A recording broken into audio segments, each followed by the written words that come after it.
Hi there, I'm Wendy and welcome to my channel Wendy Paul the Dressmaker, and in today's episode I'm going to be talking to you about the Fleur blouse and dress pattern by Fabric Godmother, which is the top that I'm wearing here, plus the Tony shirt, which is the collaboration between Tony our maker and Emporia patterns, and I'll also be showing you the mini me version I made of that as well.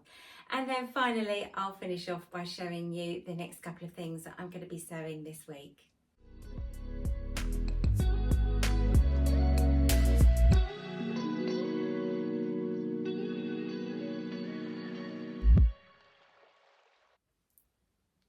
Now, just before I start, I must say a huge thank you to everybody that has subscribed and left lovely comments. It's so very kind of you, and I really do appreciate it.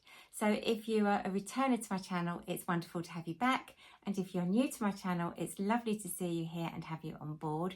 And if you're new, don't forget to subscribe and click that notification bell, and then you'll get to hear when my new videos go live.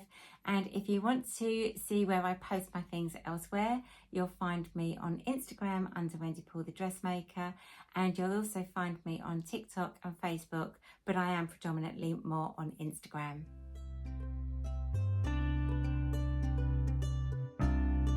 So I'm going to start off with the Fleur blouse and dress pattern, which is the top that I'm wearing here. And as soon as I saw this pattern come out, I just bought the pattern straight away as a downloadable PDF because I knew I wanted to make it.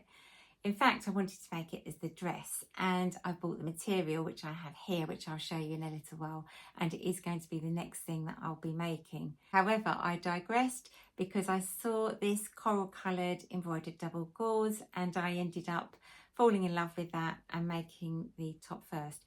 By the way, this material came from Truro Fabrics recently, and I will pop all the details for all the patterns and materials that I've used in the description notes, and you'll also find them on my Instagram feed as well.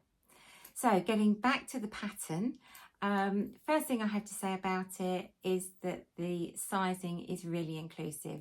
It has finished measurements that go from a 35-inch bust up to a 62.5-inch bust, and there's two bust cup fittings as well. You can make it to fit a B cup fitting, or you can make it to fit a D cup fitting. So according to my size, it was saying that I should make a size 10 with a D cup fitting.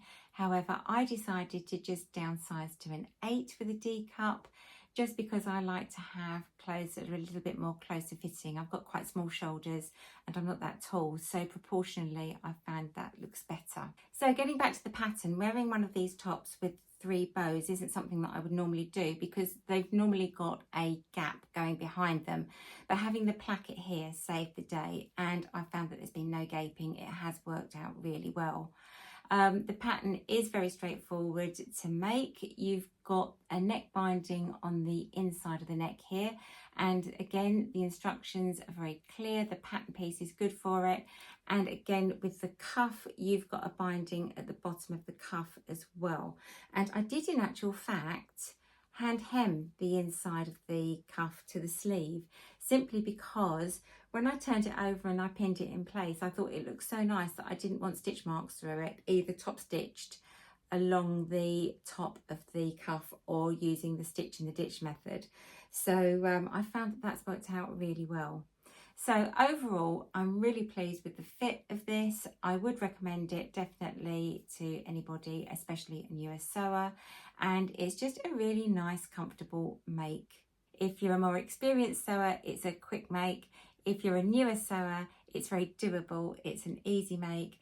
The fitting is easy, the construction methods are easy, and the only thing that I would consider before you purchase the pattern is whether you want to purchase it as a PDF or as a printed pattern.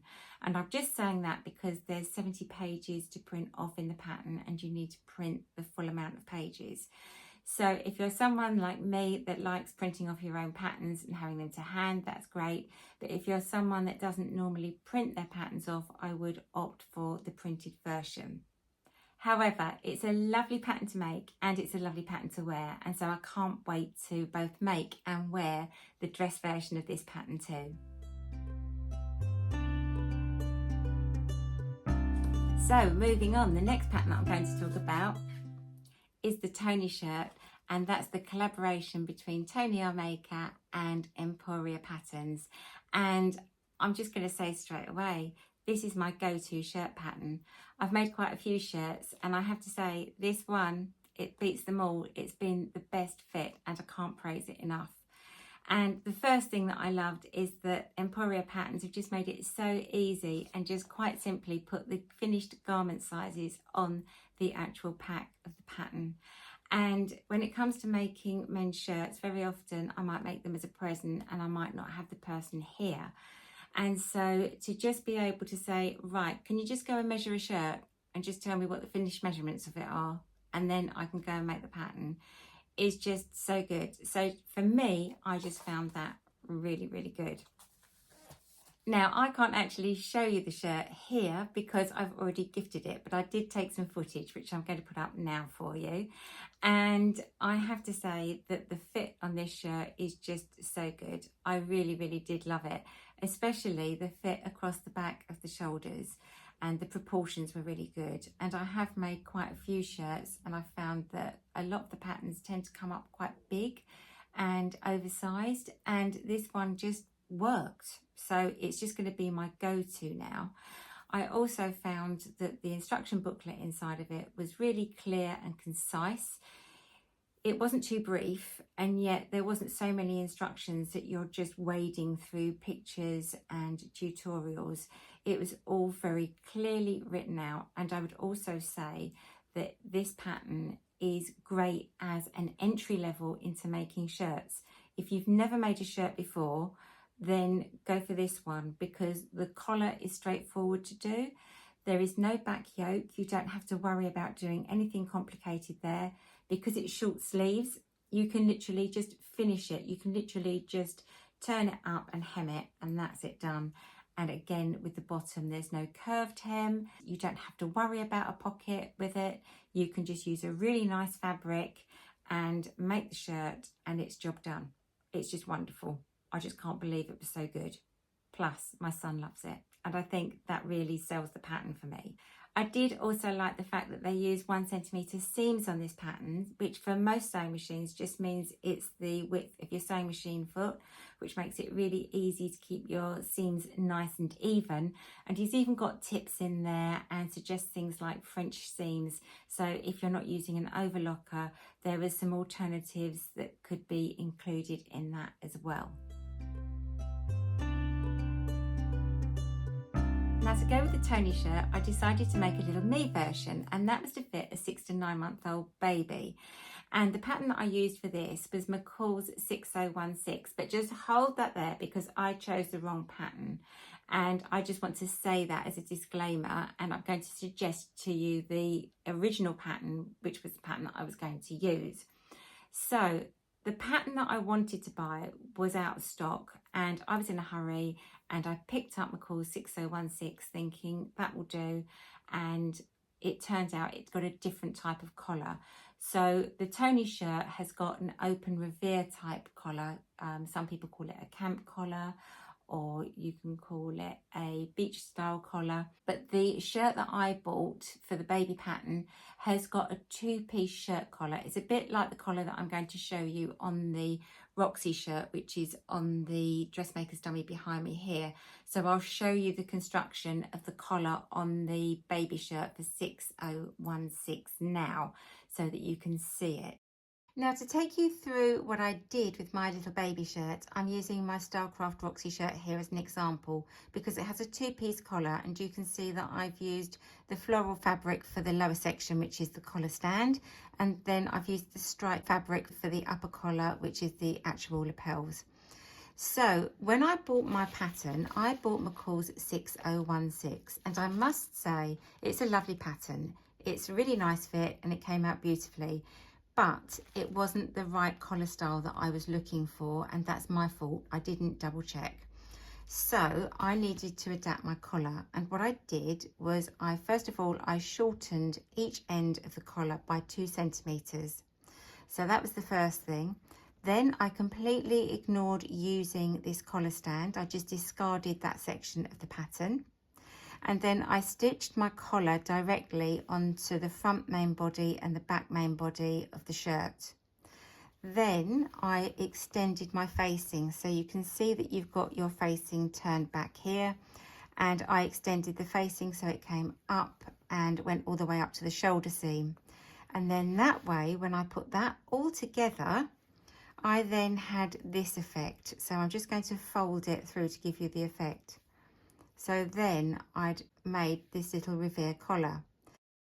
So that was great for me, it worked, and that was super, but it isn't something that I'd recommend. So I've looked and I found lots of children's patterns that have got an open neck revere collar, but I haven't found any baby shirts. So the nearest pattern that I have found is Butterick 6949, and that's got a one-piece collar.